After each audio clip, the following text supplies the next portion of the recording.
Ici, plus de voitures juste en bas des fenêtres, des T4 et T2 transformés en T6 avec jardin privatif, des appartements agrandis, isolés.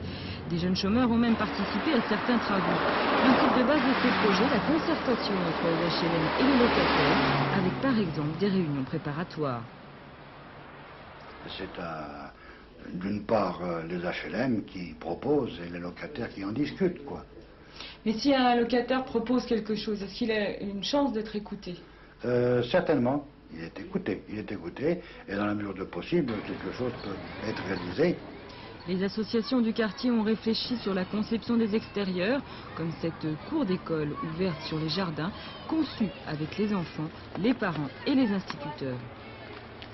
Si en plus on ne passe pas par la concertation, ces gens-là ne se sentent pas pris par leur quartier, ont même la tentation de s'isoler sur eux-mêmes, et ce qui fait qu'on arrive à des cités qui en fin de compte ne sont pas du tout responsabilisées, et on va justement après dans des difficultés de vandalisme, de graffiti, où tout le monde s'en moque, et alors que lorsque les gens sont responsabilisés, il y a une force qui existe sur la cité, et ça fait pression sur tout élément qui peut être nuisible dans le tissu social.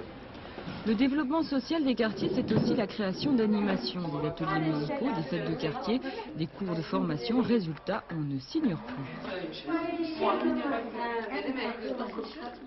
Elles ignoraient un petit peu ses voisines d'à côté, portugaises ou maghrébines, algériennes ou marocaines.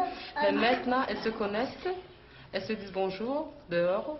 Où le plus important, elles se réunissent tous les vendredis après-midi à la maison commune pour faire des échanges.